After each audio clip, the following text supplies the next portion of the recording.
সুপ্রিয় ভিউয়ার্স, আসসালামু আলাইকুম। আজকে আমি আপনাদের সাথে শেয়ার করব হাতে মাখিয়ে গরুর মাংস রান্নার সহজ একটি রেসিপি। এই রেসিপিটি তৈরি করার জন্য এখানে আমি আধা কেজি গরুর মাংস নিয়ে নিয়েছি। মাংসগুলোকে ভালোভাবে ধুয়ে পরিষ্কার করে নিয়েছি। আর এই মাংসে চর্বি, হাড্ডি এবং মাংস সবটা মিশিয়ে নিয়েছি। মাংসগুলো কড়াইয়ের মধ্যে দিয়ে দিলাম। আর এখানে আমি 2 টেবিল চামচ রসুন বাটা, 1.5 চামচ আদা বাটা, 1.5 চামচ জিরা বাটা আর আধা চা চামচ পরিমাণ গরম মশলা বাটা নিয়ে নিয়েছি।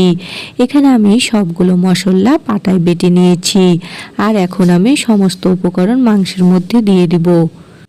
আমি এই মাংস রান্নাটাতে বাটা গরম মশলা এবং গোটা দুটাই দিব। বাটা গরম মশলাটা দিলে মাংস রান্নার পর একটা সুন্দর স্মেল বের হয় আর মাংসটা খেতে ভালো লাগে। আর কিছু পেঁয়াজ কুচি করে রেখেছিলাম, সেটা দিয়ে দিলাম। মাংস রান্নার সময় অবশ্যই পেঁয়াজ কুচিটা একটু বেশি দিবেন।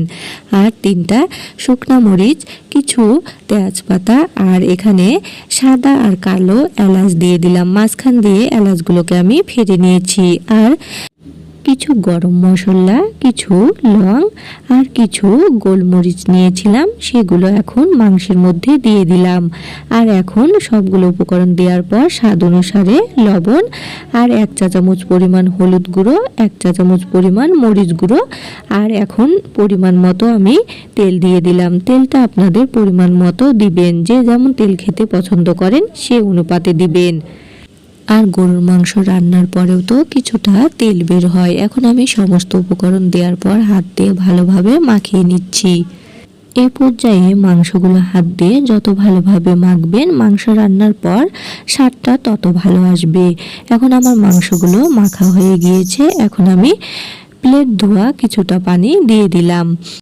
এ পর্যায়ে বেশি পানি দেওয়ার প্রয়োজন নেই, এখানে সামান্য পানি দিলাম। তারপরে ঢাকনা দিয়ে ঢেকে চুলার উপরে কড়াইটা বসিয়ে দিয়ে গ্যাসটা অন করে দিলাম।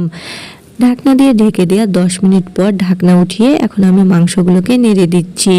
এ পর্যায়ে অবশ্যই মাংসগুলোকে নেড়ে দিতে হবে, না হলে তলে লেগে যেতে পারে।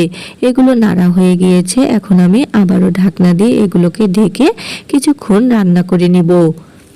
ঢাকনা দিয়ে ঢেকে দেওয়ার আরও 10 মিনিট পর ঢাকনা উঠিয়ে আমি আবারও মাংসগুলোকে একটু নেড়ে দিব। এখন দেখুন পানিটা অনেকটা শুকিয়ে গিয়েছে। এখন আস্তে আস্তে মাংসগুলো থেকে তেল ছেড়ে দিচ্ছে। আমি মাংসগুলোকে নেড়ে দিলাম। নেড়ে দেওয়ার পর আমি আবারও এগুলোকে কিছুক্ষণ ঢাকনা দিয়ে ঢেকে দিব। ঢাকনা দিয়ে ঢেকে দেওয়ার আরও 10 মিনিট পর ঢাকনা উঠিয়ে এখন দেখুন যেটুকু পানি আমি মাংসের মধ্যে দিয়েছিলাম আর মাংস থেকে কিছুটা পানি বের হয়েছিল, সবটুকু পানি শুকিয়ে গিয়েছে। এখন আমি এ পর্যায়ে ঢাকনা ছাড়াই মাংসগুলোকে এভাবে নেড়েচেড়ে কিছুক্ষণ কষিয়ে নিব। এ পর্যায়ে এভাবে মাংসগুলো কষালে মাংসের যে একটা নিজস্ব গন্ধ আছে সেটা সহজেই চলে যাবে। এ পর্যায়ে মাংসগুলোকে কিছুক্ষণ পর পর এভাবে করে নেড়ে দিতে হবে। তারপরে আবারও কিছুক্ষণ নাড়া বন্ধ করে দিতে হবে। তারপরে আবারও কিছুক্ষণ পর এভাবে মাংসগুলোকে নেড়ে দিতে হবে।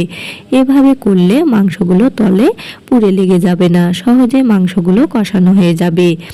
আর মাংসগুলো দেখুন কষাতে কষাতে এখন আমার মাংসগুলো কষানো হয়ে গিয়েছে আর মাংসগুলো থেকে তেল ছেড়ে দিয়েছে। এর বেশি কষালে মাংসগুলো পুড়ে লেগে যাবে। এখন আমি পানি দিয়ে ঝোল দিয়ে দিব। এখানে আমি এরকম মগের 1 মগ পরিমাণ পানি ব্যবহার করেছি। আর এই পানিটা আমি গরম করে নিয়েছি। মাংস রান্নার সময় অবশ্যই ঝোল দেওয়ার সময় গরম পানিটা ব্যবহার করবেন। তারপরে মাংসগুলো নেড়ে চেড়ে ঢাকনা দিয়ে ঢেকে দিলাম। ঢেকে দেওয়ার 5 মিনিট পর ঢাকনা উঠিয়ে মাংসগুলো দেখুন এখন ঝোলটা ফুটতে শুরু করেছে। এখন আমি মাংসগুলোকে একটু নাড়াচাড়া করে নিলাম। নাড়াচাড়া করার পর আবারও ঢাকনা দিয়ে ঢেকে দিলাম। ঢাকনা দিয়ে ঢেকে দেওয়ার আরও 5 মিনিট পর ঢাকনা উঠিয়ে এখন আমি মাংসগুলোকে নেড়ে দিচ্ছি। আর মাংসগুলো আমার প্রায় সিদ্ধ হয়ে গিয়েছে। এ পর্যায়ে এখন আমি 1 চা চামচ পরিমাণ ভাজা জিরা গুঁড়া দিয়ে দিলাম।